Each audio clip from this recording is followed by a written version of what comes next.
about to listen to the incomparable Win Twice Wrestling Podcast with your hosts, Scott and Holly. We always go over, brother, and that's the bottom line. Dig it? So, sit back, relax, and prepare to be entertained. Hello ladies and gentlemen, and welcome to day number 3 of the 2025 edition of the 12 Days of WrestleMas here at the Win Twice Wrestling Podcast. That is a mouthful. But I haven't actually flubbed it other than potentially saying the year wrong on the first one, but I've gone back and I've sorted that out, so we're fine. Enjoying the journey so far. We haven't actually had any new people on the list so far. We had Cody Rhodes, who appeared in 2024. I forgot what year we were in then, all of a sudden. And Gunther, who was also on the list in 2024. I think it might be time to mix it up and get someone on the list that wasn't on here the previous year. Okay. And Holly, I'll give you a clue. Ooh.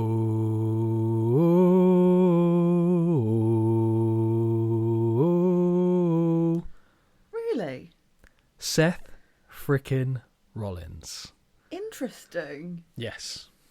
Interesting. So again, this is news to Holly. Wow. So Holly didn't know where people ended up. Okay. And I'll be honest with you, this was the position where it was tied with someone else. Okay. So Seth Rollins scored the exact same points as another person who's on this list who will appear tomorrow. Mm-hmm. And I asked the question without either Holly or Jamie knowing who ended up where as to what should be deemed higher, whether it's the highest individual score or the lowest individual score would determine. I probably would have gone against what you and Jamie said.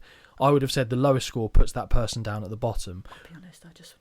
Didn't matter really. I just go with whatever's... But I could also see who the two people were, and I'd have flipped them. Right, I see. But also it makes sense for me the lowest. But either way, it doesn't matter. Okay. They got the same points. Like, it's funny to think that we specifically got Jamie involved. So this wouldn't happen. So this wouldn't happen, and it fucking did.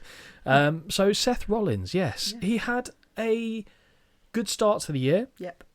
I would say the stuff at WrestleMania with the Paul Heyman turn, very nice. Enjoyed that. Good triple threat for WrestleMania. Yeah.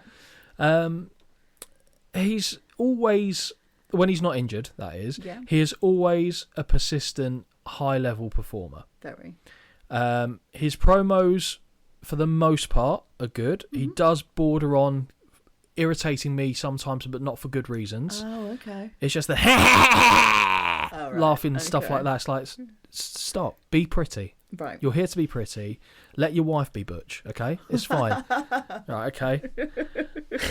You enjoyed that, yeah? Yeah, I did. That really tickled me. That was with a little cat butthole mouth. But you were surprised ultimately. Why were you surprised? I mean, even when I look at where I ranked him, it wasn't that far off. But I expected him to be more mid-card. Because to me, he's been a workhorse. He has, and no one's disputing that.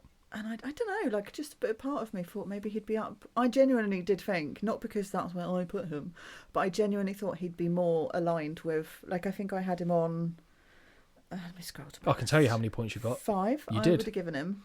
So I'm only 2 off. Do you want me to tell you the scores of the others? Yeah, go on in. So I scored him 4 points. Okay. Jamie scored him 2. Boo. So Jamie had him just above the person who may or may not be appearing tomorrow. Right, so Jamie actually scored the tomorrow person even lower. Oh, okay. The tomorrow person. Talking, it's like such cryptic nonsense. Yeah. Bullshit, ultimately. Okay. But Seth Rollins didn't appear on our list at all last year, I don't think. Did he not? No. And you didn't even try and get him on the list, but he was also injured for a while. That's probably why. Which I think is what held him back. Yeah. And also, he's not been immune to injuries this year either. He's had his stable... What do you think about his whole stable with the Vision and all this stuff? I like it to a degree. Okay. To what degree? To the degree that I'm now done with it. That wasn't long, really. No. But I just think... I don't know, maybe now that... I say this and I know you won't agree, but whatever. Now that Drew's there, Logan is there, and Brock is there. Yep. Put Seth back in there. Fine with it. I just don't care for Bronson and Bron. Can I ask a genuine question? Awful personalities on a mic. Is it because Bronson Reed is just too sexy? It's too uncontrollable. I can't control myself when it's when he's on screen. Well, on screen, but when you hear that tsunami, are you thinking, I could do with a bit of tsunami in my life? It's just those two. Like, I think they just bother me because before you brought in the other people and Seth was effectively gone. Yep. Heyman is carrying that, and he does, of course, which is fine because he's that good. But it's just, what do these two guys give apart from? It's the beef, I know, but Bron Breakker gives intense do you see the stuff he cut on Punk? I can't do it with he him. He called him a soft ass bitch. I don't like it. There's something about it that just doesn't do it for me. And yet he is so up Holly's alley in a lot of the metrics. Is he? A lot of the key metrics. Come on. He's allowed to wear a singlet. No, he's not actually, is he? No. But yet he can't, anyway, fine. Yeah, no. I've got things to say about him later. Okay, fine. Right, okay. I don't know where we're going with this, but that's interesting. He's very intense. Yeah. He doesn't cock up as much as he used to. No, that I will give him his flowers for. Do I think he's the next best thing? No. I don't know who is, though. I think putting him with Seth in a group in that situation... Are we talking like Evolution? Yeah.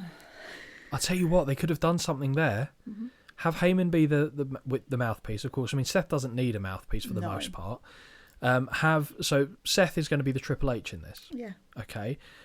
If you're going with, 4 men, so without a manager, right. Are we saying Heyman's effectively the Flair type role, even though he's not an in-ring competitor? Yes, for sure. Bron's the Batista, then in this? I guess so, but who's Randy? Well, you'd get... But the thing is, because Bron is more Batista-like, yet he's more of an up-and-comer, like Randy Orton was in Evolution. So if you do that... So I guess they have kind of done it. If you go with Bron being the Randy Orton, then you've got Bronson being the Batista, which I know is not a direct correlation. No, but... But do you think that's what they were kind of going for? That's what my thought process would be. I feel like they're trying to lift Bronson and Bron through exposure with Paul. Yes. And now other people getting them... the War Games. Yeah, I love War Games as well. We need to cover some War Game shows. I watched it. I did enjoy it. I haven't seen it, believe it or not. Have you not? I don't even know the results. It's worth a watch. It is worth a watch. Oh, no. No, I do, because the end was shit, was what I was told. Yes. But... Mystery Attacker. Without Seth there... Mystery Attacker. it did miss a bit of something for me. Because he does... I love his wrestling. His wrestling for me is top tier. That is mostly what I enjoy. There's 2 things about Seth to swing it back round to Seth. Okay. So firstly, is he allowed to wear Macho Man's glasses? I'm going to say no, because I know he's got the quirky outfits. He does. And a lot of them you kind of go, okay, I can deal with this. Yeah. But when I see the big macho-style glasses, even though he's got the beard for it and kind of the hair for it, it's a no. Oh, it's a no. You're not. Oh. But I guess there's a lot of correlations, actually, to be said. Because Macho is a bit unhinged. Yeah. Seth comes across as a bit unhinged. I kind of get it, but I still don't like it. Yeah. Still don't like it. Okay. With what he does in the ring, I think there are 2 things. There are 2 clear, distinct things about Seth's wrestling that you don't like. Go on. Firstly, one that I've got in my list. Suicide dives. Oh, I don't want those from anyone. No, but some of them you allow. Yeah, some I do allow. Seth isn't one of them. No, I don't want him to do those. Sunset flip power bombs out the corner. Absolutely fucking not. Please. That's horrendous. Anytime he goes over and lands on his legs, I've sat with Holly while we've watched him wrestle. She'll go, oh, because I'm just expecting it to happen again. Yeah. And I don't want to see it. Yep. And one of the things I listed that I don't enjoy is that while he's in these factions or whatever you want to call them, it's less about his ability these days than it is about who's going to come and get involved. And that bothers me, because I'd love to bring back, not Shield Rollins, but that sort of era when he could just hold his own by himself and just stand there and go, see? I think we touched upon it a bit earlier with when Cody does turn heel, who do they have as the face? Could Rollins do it? You didn't say yes right away. I think he could be face in the same way that Reigns is. Not be either. Okay. Be a middle, A middle grounder. Effectively, people like you, but you're not doing anything. You've not changed. Being the good guy. Reigns hasn't changed shit since he was a if it heel. ain't broke, don't fix it. No, and it works. It works, and a little bit of Reigns goes a long way. Yes. Although I feel bad, like in many respects, because everything I've seen him do, I've enjoyed this year, but there's just not been enough of it to merit him being in the top 12. So I'll be honest, Reigns isn't in our top 12, and he wasn't last year either. Was he not? No.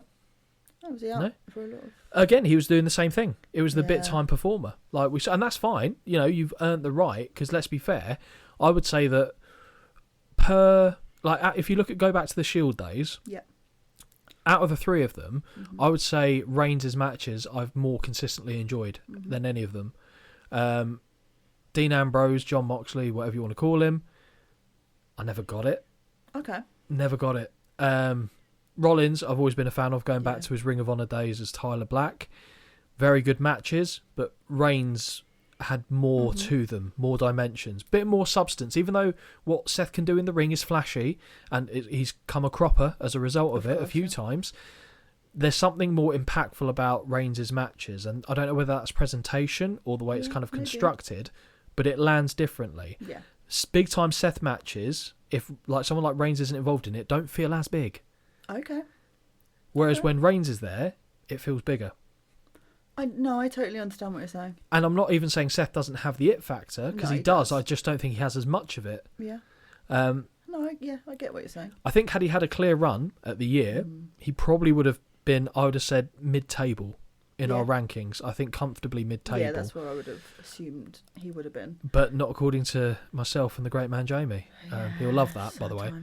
I don't think it's unjustified, though. No, I mean, and also everyone's entitled to their own opinion. But then again, at the same time, I didn't think your ranking, which was higher than ours, was unjustified either. Yeah, fair. Because at the end of the day, like you said, it's preference. But I think going into 2026, what I want to see from Seth is something meaningful. The switch at WrestleMania with Heyman was great in a bubble. Yeah. But if you look outside of that, the rest of it has been okay. Like the fake injury to come back. I'm sorry, that was genius. Okay, tell me about it. That was genius for me. I thought that was great. Mainly because I was obviously watching. I didn't expect it. I thought it was great. But also hearing that he kept that in character outside of the whole like wrestling thing, I thought was outstanding. Apparently, with the injury thing, even though some suspected it, a lot of people in the company didn't even know that it wasn't as bad. Obviously, it's Nikki Bella, isn't it? But obviously, she did. I know I'm a big fan, but like she did Never mention it. Podcast with Stephanie McMahon, and she even said we were having some massive conversation backstage about it because she said I had a very similar injury.